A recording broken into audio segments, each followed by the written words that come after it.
טוב, שלום, אני כאן להציג לכם את המערכת שלנו שהיא בעצם מורכבת מ-AI, פלטפורמת AI חכמה ביותר שאמורה לסייע לחשבי שכר, מנהלי משאבי אנוש בצורה מאוד מאוד מעניינת, תכף נכנסים.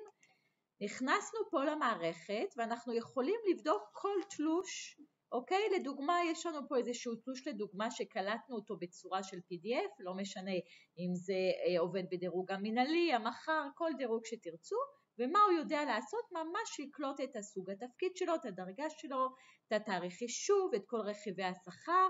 שימו לב, הוא גם יודע לחלץ את הוותק המקצועי, וגם האם לעובד יש גמול א', גמול ב', ולערוך לנו חישוב מדויק של מתוך התלוש, גם אם יש חריגות, או גם אם יש תשלומים בחסר, הוא ממש יודע להבין מה חושב בפועל. עכשיו, במערכת שלנו יש לנו חוקות מדויקות שמתבססות על כל ההסכמים הקיבוציים וחוקת השכר שחלה על רשויות מקומיות, ככה שאנחנו יכולים ממש לעשות השוואה, תכף נעשה השוואה לראות איפה נפלו החריגות. שימו לב מה יפה בזה, הוא ממש נותן לי חוקה שלמה בצורה ברורה איך הוא הגיע לכל חישוב של כל רכיב, כאשר החוקה הזאת היא 100% נכונה ומתבססת אך ורק על הסכמים קיבוציים חוזרים, על כל המסגרת הנורמטיבית. ואנחנו רואים פה לדוגמה בוותק שהוא לוקח 1% בשנה, לוקח את הוותק המוכר, הוא מכפיל את זה בעוד חצי כאשר מדובר על ותק של תואר שני, ואנחנו ככה מגיעים ממש לחישוב המדויק של כל רכיב ורכיב. אני לא ילאה אתכם בפרטים, אבל שימו לב, יש חוקה לכל רכיב. עכשיו אנחנו רוצים לראות את ההשוואה. לוחצים פה על ההשוואה, הוא מראה לנו שיש סך הכל 21 רכיבי שכר, מתוכם התאמות מדויקות 6, 13 רכיבים עם הפרשים, ושתי רכיבים שנמצאים רק בחישוב שלנו ולא נמצאים בפועל, וזה מה שצריך לבדוק מדוע ולמה. שימו לב שכשיש הפרשים של 13 רכיבים, זה לא בהכרח הרכיב עצמו שתקול, אלא ההשפעה נגזרת מזה שלא קיים רכיב כלשהו. שכר בנוי מנדבך על נדבך, ולכן הגיוני שאם חסר שתי רכיבים, 13 רכיבי שכר יושפעו מזה. אז בואו נראה, פה זה רק 24 שקל, זה לא באמת פער רציני. איפה הפער הרציני שלנו? זה בניטרול השפעת צמודי מדד, ניטרול השפעת צמודי מדד 2019, שבאמת היה פה איזושהי תקלה.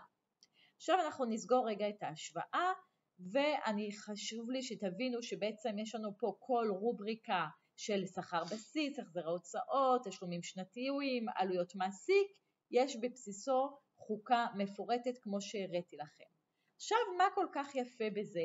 זה שאנחנו יכולים להחליט שבמקום שכל עובד יפנה לחשבות השכר או שיפנה למנהלת משאבי אנוש, אפשר לתת לו לשחק לבד עצמאית. יש לו את הנתוני אמת שלו מתוך המערכת שכר, והוא יכול לבחור את הדרגות שבטווח שפתחנו לו. לדוגמה, אם אנחנו יודעים שמתח הדרגות הוא מ-10 עד 12 וחצי, הוא יכול לשחק בין דרגות 10 ל-12 וחצי ללא בעיה.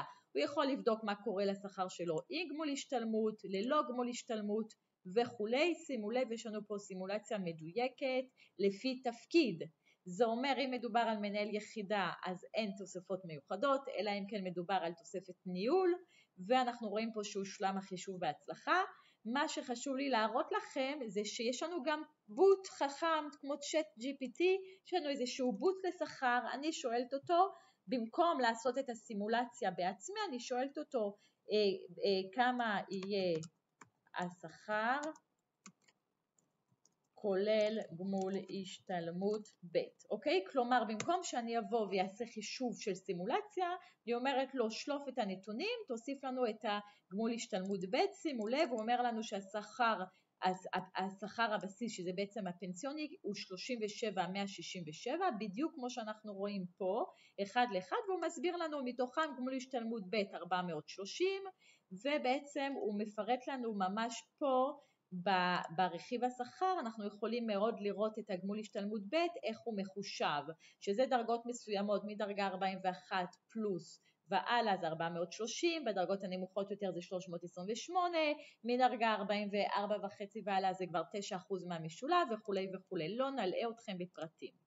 המשכנו הלאה, מה שנורא יפה, ויש פה איזשהו פיצ'ר נורא חמוד, זה שעובד נמצא כרגע בדרגה מסוימת, והוא יודע שהוא יישאר פה 5, 10, 20 שנה עד הפרישה, ובעצם יש לנו כל מיני הטבות שנגזרות מהפזם, המשך זמן, אוקיי? אז מה אנחנו יכולים לראות פה בצורה נורא יפה, זה שככל שאני מתקדמת עם הרכב מהרמה שהוא נמצא פה בתחילת הדרך, אני מתקדמת בדרגות, כמו שאתם יכולים להגיד לי יופי, יש פה יום הולדת גיל 5, זה אומר שכבר אין תוספת מעונות. המשכנו הלאה, יש לנו שינוי בדמי הבראה, למה? כי אחרי 15 שנה יש כבר שינוי בדמי הבראה, והוא ממש נותן לי את ההפרש המדויק מה קרה, אוקיי? כולל העלויות, כולל הכל, אני יכולה להוסיף לו גם דרגה אישית, מה יקרה אם יש לי דרגה אישית, התקדמנו הלאה, הגענו לינואר 29 לדוגמה, אז כמובן שהוא מגיע לדרגות המקסימליות שלי, אז כרגע הוא ב-38,000, הוא אמור להגיע ל-41,000,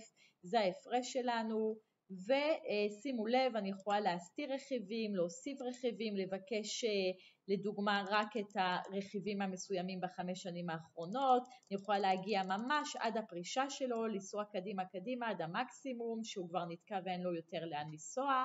זה פחות או יותר הפיצ'רים שלנו. יש לנו כמובן גם אפשרות לחישוב קיבוצי, כמו שהראיתי לכם מהתלוש השכר, אז על אותו דבר יש לנו אפשרות להריץ על הניסוי חישוב שלכם לפני סגירות שכר, ולבקש ממנו שיעשה לי חישובים מדויקים על מה אמור להיות עם החוקה שלנו יחסית למה שדווח במערכת, וזה יכול לחסום לנו כל מיני חריגויות לפני סגירות שכר, או בעניין של הבקרה, לראות שלא שילמנו רכיבי שכר חורגים, או חוקות שהן לא מדויקות. זה ממש רכיב של ממש לעשות פה עבודת עומק.